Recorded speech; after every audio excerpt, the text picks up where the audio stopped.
Visões do Céu, capítulo 16. O céu é uma escola. Aprendizado e crescimento. O céu é uma escola, o campo de seus estudos, o universo, seu professor, o ser infinito. Uma ramificação dessa escola foi estabelecida no Éden e, cumprindo o plano da redenção, será reassumida a educação na escola edênica. As coisas que o olho não viu e o ouvido não ouviu e não subiram ao coração do homem são as que Deus preparou para os que o amam. 1 Coríntios 2, 9. Unicamente pela sua palavra se pode obter conhecimento dessas coisas, e mesmo ela oferece apenas uma revelação parcial. O profeta de Pátimos assim descreve a localização da escola do futuro. Vi um novo céu e uma nova terra, porque já o primeiro céu e a primeira terra passaram. E eu, João, vi a santa cidade, a nova Jerusalém, que de Deus descia do céu, adereçada como uma esposa ataviada para o seu marido. Apocalipse 21, verso 1 e 2. A cidade não precisa nem do sol nem da lua para lhe darem claridade, pois a glória de Deus a iluminou e o Cordeiro é a sua lâmpada. Apocalipse 21, verso 23. Entre a escola estabelecida no Éden no princípio e aquela do futuro situa-se todo o lapso da história deste mundo. A história da transgressão e sofrimento humanos, do sacrifício divino e da vitória sobre a morte e o pecado. Nem todas as condições daquela primeira escola edênica se encontrarão na escola da vida futura. Nenhuma árvore da ciência do bem e do mal oferecerá oportunidade para a tentação. Não haverá ali tentador nem possibilidade para o mal. Todos os caracteres resistiram à prova do mal, e nenhum será jamais susceptível ao seu poder. Ao que vencer, diz Cristo, dar-lhe-ei a comer da árvore da vida que está no meio do paraíso de Deus. Apocalipse 2, 7. A concessão da árvore da vida no Éden era condicional e finalmente foi retirada. Mas os dons da vida futura serão absolutos e eternos. O profeta contempla o rio puro da água da vida, claro como cristal que procedia do trono de Deus e do Cordeiro. De uma e da outra banda do rio estava a árvore da vida. Apocalipse 22, versos 1 e 2. E não haverá mais morte, nem pranto, nem clamor, nem dor, porque já as primeiras coisas são passadas. Apocalipse 21, 4. Todos os do teu povo serão justos, para sempre herdarão a terra.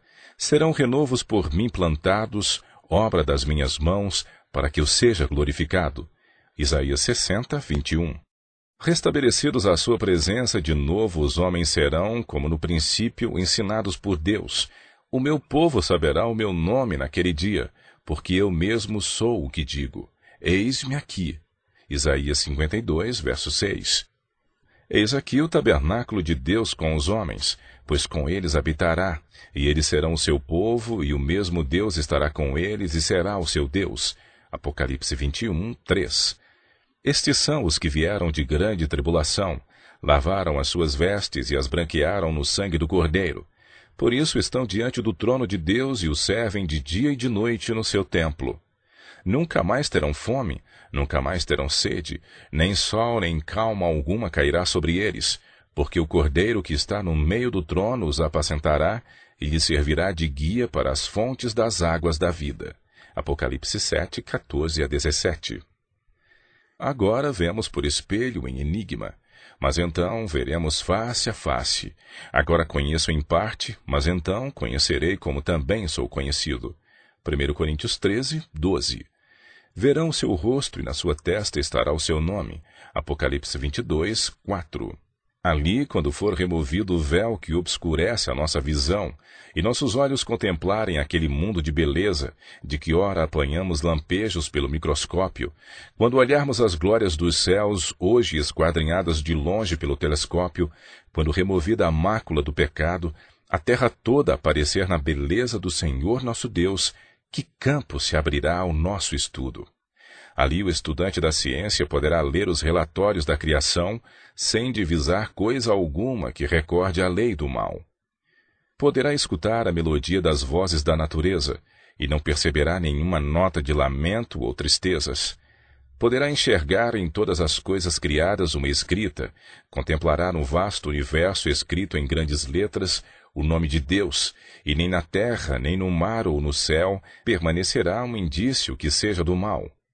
Ali se viverá a vida edênica, entre o jardim e o campo. Edificarão casas e as habitarão. Plantarão vinhas e comerão o seu fruto. Não edificarão para que outros habitem, não plantarão para que outros comam. Porque os dias do meu povo serão como os dias da árvore, e os meus eleitos gozarão das obras das suas mãos.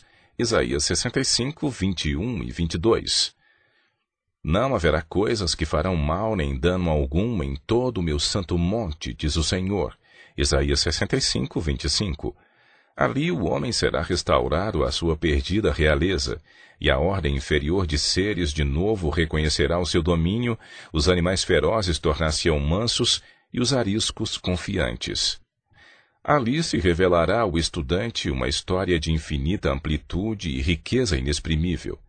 Tomando por base a palavra de Deus, o estudante obterá uma visão do vasto campo da história e poderá alcançar algum conhecimento dos princípios que influem na marcha dos acontecimentos humanos. Mas a sua visão ainda estará nublada, e incompletos os seus conhecimentos. Não verá todas as coisas de uma maneira clara, antes que chegue à luz da eternidade. Então se revelará diante dele o decurso do grande conflito que teve sua origem antes que começasse o tempo, e terminará apenas quando este cessar. A história do início do pecado, da fatal falsidade em sua ação sinuosa, da verdade que, não se desviando das suas próprias linhas retas, se defrontou com um erro e o venceu. Sim, tudo isso será manifesto. O véu que se interpõe entre o mundo visível e o invisível será removido e reveladas coisas maravilhosas. Não compreenderemos o que devemos aos cuidados e interposição dos anjos antes que se vejam as providências de Deus à luz da eternidade. Seres celestiais têm tomado parte ativa nos negócios dos homens. Eles têm aparecido em vestes que resplandeciam como relâmpago, têm vindo como homens no aspecto de viajantes, têm aceitado hospitalidade nos lares humanos, agido como guias de viajantes nas trevas da noite, têm impedido aos intentos do espoliador e desviado os golpes do destruidor. Embora os governadores deste mundo não o saibam, em seus conselhos têm os anjos muitas vezes sido oradores. Olhos humanos os têm visto, ouvidos humanos têm ouvido seus apelos. Nos conselhos e cortes de justiça, mensageiros celestiais têm pleiteado a causa dos perseguidos e oprimidos. Têm eles combatido propósitos e detido males que teriam acarretado ruína e sofrimento aos filhos de Deus. Tudo isso se desdobrará ao estudante na escola celestial. Todo remido compreenderá a atuação dos anjos em sua própria vida. Que maravilha será entreter conversa com um anjo que foi o seu guardador desde os seus primeiros momentos, que lhe vigiou os passos e cobriu a cabeça no dia de perigo, que o protegeu no vale da sombra da morte, que assinalou o seu lugar de repouso, que foi o primeiro a saudá-lo na manhã da ressurreição, e dele aprender a história da interposição divina na vida individual e da cooperação celestial em toda a obra em favor da humanidade. Todas as perplexidades da vida serão então explicadas. Onde para nós apareciam apenas confusão e decepção, propósitos frustrados e planos subvertidos, ver-se-á um propósito grandioso, predominante, vitorioso, uma harmonia divina. Ali todos os que trabalharam com um espírito desinteressado contemplarão os frutos de seus esforços. Ver-se-á o resultado de todo o princípio correto e nobre ação. Alguma coisa disso aqui vemos, mas quão pouco dos resultados dos mais nobres trabalhos deste mundo é o que se manifesta nesta vida aos que os fazem. Quantos labutam abnegadamente e incansavelmente por aqueles que ficam além do seu alcance e conhecimento. Pais e professores tombam em seu último sono, parecendo o trabalho de sua vida ter sido feito em vão. Não sabem que sua fidelidade descerrou fontes de bênçãos que jamais poderão deixar de fluir. Apenas pela fé veem as crianças que educaram tornarem-se uma bênção e inspiração a seus semelhantes, e essa influência repetir-se 1000 vezes mais.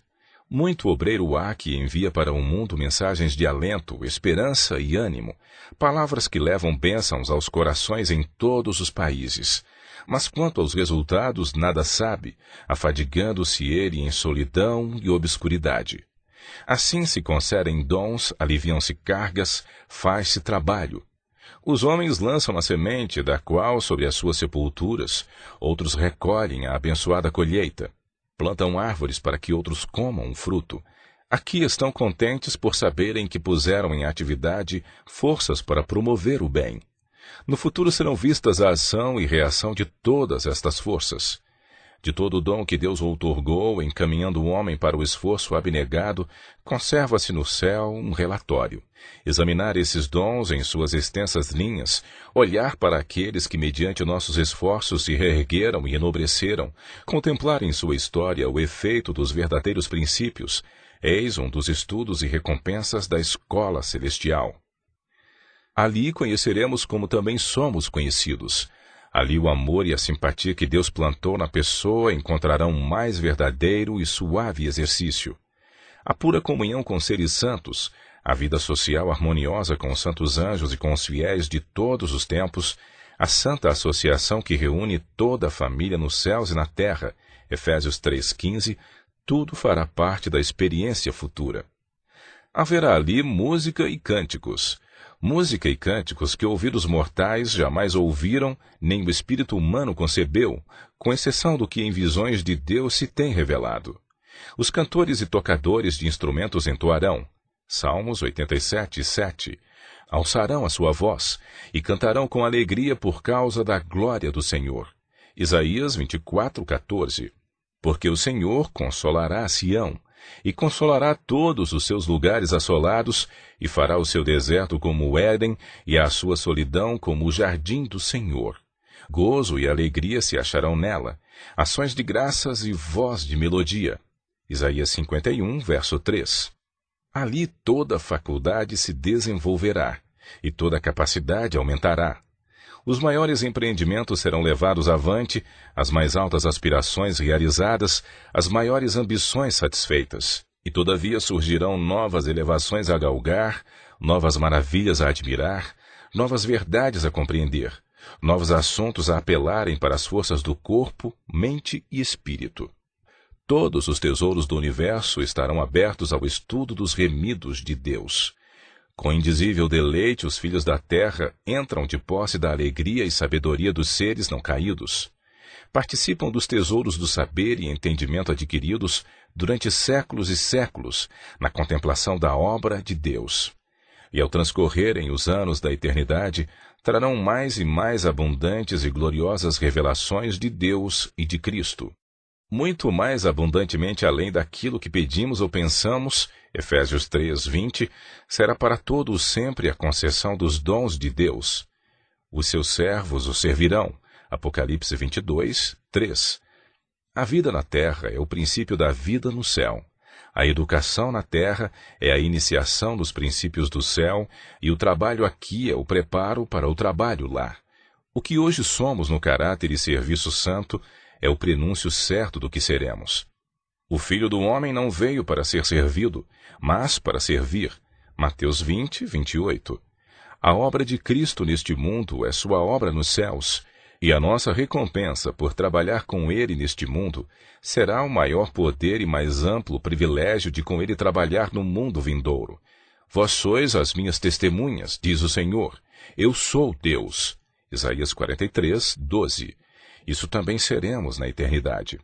Para que foi permitido continuar o grande conflito através dos séculos? Por que foi que se não eliminou a existência de Satanás no início de sua rebelião? Foi para que o universo se pudesse convencer da justiça de Deus ao tratar com o mal, e para que o pecado pudesse receber condenação eterna. No plano da salvação há detalhes e profundezas que a própria eternidade jamais poderá compreender completamente, maravilhas para as quais os anjos desejam atentar. Apenas os remidos dentre todos os seres criados conheceram em sua própria experiência o conflito com o pecado, e conforme os mesmos anjos não poderiam fazer, associaram-se em seus sofrimentos. Não terão eles qualquer testemunho quanto à ciência da redenção, algo que seja de valor para seres não caídos? Mesmo agora, os principados e potestades nos céus, a multiforme sabedoria de Deus se faz conhecida pela Igreja. Efésios 3, 10. E nos ressuscitou juntamente com Ele, e nos fez assentar nos lugares celestiais, para mostrar nos séculos vindouros as abundantes riquezas da sua graça, pela sua benignidade para conosco em Cristo Jesus. Efésios 2, 6 e 7. No seu templo, cada um diz glória. Salmos 29, 9.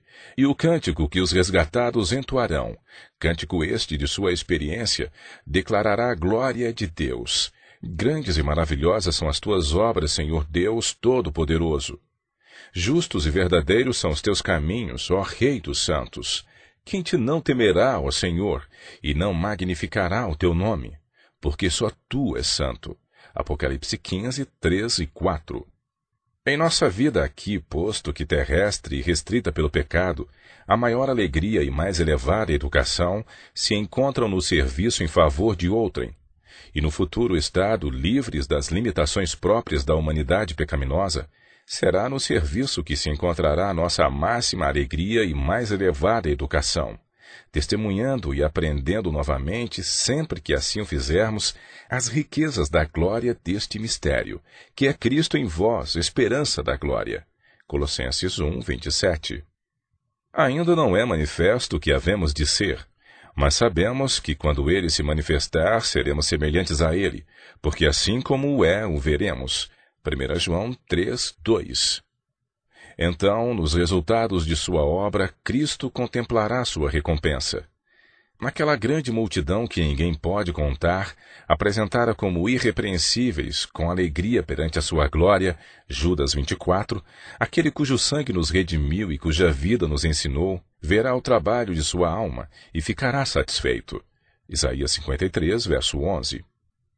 Cristo será nosso professor. Acha você que não aprenderemos coisa nova ali? Não temos a menor ideia do que então nos será revelado. Com Cristo andaremos ao lado das águas vivas. Ele nos patenteará a beleza e glória da natureza. Revelará o que Ele é para nós e o que nós somos para Ele.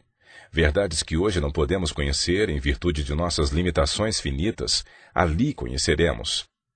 Conhecimento progressivo. Todos os tesouros do universo estarão abertos ao estudo dos remidos de Deus. Livres da mortalidade, alçarão voo incansável para os mundos distantes, mundos que fremiram de tristeza ante o espetáculo da desgraça humana, e ressoaram com cânticos de alegria ao ouvir as novas de uma alma resgatada. Com indizível deleite, os filhos da terra entram de posse da alegria e sabedoria dos seres não caídos. Participam dos tesouros do saber e entendimento adquiridos durante séculos e séculos na contemplação da obra de Deus. Com visão desanuviada, olham para a glória da criação, achando-se sóis, estrelas e sistemas planetários, todos na sua indicada ordem, a circular em redor do trono da divindade. Em todas as coisas, desde a mínima até a maior, está escrito o nome do Criador, e em todas se manifestam as riquezas de seu poder. Ao transcorrerem os anos da eternidade, trarão mais e mais abundantes e gloriosas revelações de Deus e de Cristo. Assim como o conhecimento é progressivo, também o amor, a reverência e a felicidade aumentarão. Quanto mais aprendem os homens acerca de Deus, mais lhe admiram o caráter. A mais alta educação. Cristo, Mestre Celestial, guiará seu povo até a árvore da vida, que cresce de cada lado do rio da vida, e ele mesmo lhes explicará as verdades que nesta vida não puderam compreender. Naquela vida futura, seu povo alcançará a educação superior em sua plenitude. Os que entrarem na cidade de Deus receberão na fronte a coroa de ouro. Será essa uma cena jubilosa, a qual nenhum de nós pode correr o risco de perder. Lançaremos nossas coroas aos pés de Jesus e muito repetidamente lhe daremos glória, louvando o seu santo nome. Anjos se nos unirão nos cânticos de triunfo. Dedilhando suas harpas de ouro, encherão todo o céu de rica música e hinos ao Cordeiro. O plano da redenção desdobrado. Nesta vida podemos apenas começar a compreender o maravilhoso tema da redenção. Com nossa compreensão finita, podemos considerar muito superficialmente a ignomínia e a glória, a vida e a morte, a justiça e a misericórdia que se encontraram na cruz. Todavia, com o máximo esforço de nossa faculdade mental, deixamos de apreender seu completo significado. O comprimento e a largura, a profundidade e a altura do amor que redime não são senão palidamente compreendidos. O plano da redenção não será amplamente penetrado, mesmo quando os resgatados virem assim como eles são vistos e conhecerem como são conhecidos. Antes, através das eras eternas, novas verdades serão desdobradas de contínuo à mente cheia de admiração e deleite. Posto que os pesares, dores e tentações da terra estejam terminados e removidas suas causas, sempre terá o povo de Deus um conhecimento distinto, inteligente, do que custou a sua salvação. A cruz de Cristo será a ciência e cântico dos remidos por toda a eternidade. No Cristo glorificado, eles contemplarão o Cristo crucificado. Jamais se olvidará que aquele cujo poder criou e manteve os inumeráveis mundos através dos vastos domínios do espaço, o amado de Deus, a majestade do céu, aquele a quem querubins e resplendentes serafins se deleitavam em adorar, humilhou-se para levantar o homem decaído, que ele suportou a culpa e a ignomínia do pecado e a ocultação da face de seu Pai, até que as misérias de um mundo perdido lhe quebrantaram o coração e aniquilaram a vida na cruz do Calvário. O fato de que o Criador de todos os mundos, o árbitro de todos os destinos, deixar sua glória e humilhar-se por amor do homem, despertará eternamente a admiração e a adoração do universo. Ao olharem as nações dos salvos para o seu Redentor e contemplarem a glória eterna do Pai resplandecendo em seu semblante, ao verem o seu trono que é de eternidade em eternidade e saberem que seu reino não terá fim, irrompem num hino arrebatador. Digno, digno é o Cordeiro que foi morto e nos remiu para Deus com seu muito precioso sangue. A eternidade não é suficiente. Todo o amor paternal que veio de geração em geração através do coração humano, toda fonte de ternura que se abriu na alma do homem, não passam de tênue riacho em comparação com o ilimitado oceano, quando postos ao lado do infinito e inexaurível amor de Deus. A língua não pode exprimir, nem a pena é capaz de o descrever. Pode-se meditar nele todos os dias de sua vida, pode-se esquadrinhar diligentemente as Escrituras, a fim de compreendê-lo, pode-se reunir toda a faculdade e poder a nós concedidos por Deus, no esforço de compreender o amor e a compaixão do Pai Celestial, e todavia existe ainda um infinito para além. Pode-se estudar por séculos esse amor. Não obstante, jamais poderemos compreender plenamente a extensão e a largura, a profundidade e a altura do amor de Deus em dar seu Filho para morrer pelo mundo. A própria eternidade nunca o poderá bem revelar. No entanto, ao estudarmos a Bíblia e meditarmos sobre a vida de Cristo e o plano da redenção, esses grandes temas se desdobrarão mais e mais ao nosso entendimento. E a nós pertencerá a bênção que Paulo desejava à igreja de Éfeso ao orar que o Deus do nosso Senhor Jesus Cristo, o Pai da Glória, vos dê em seu conhecimento o espírito de sabedoria e de revelação, tendo iluminados os olhos do vosso entendimento, para que saibais qual seja a esperança da sua vocação e quais as riquezas da glória da sua herança nos santos e qual a sobreexcelente grandeza do seu poder sobre nós, os que cremos. Efésios 1, de 17 a 19.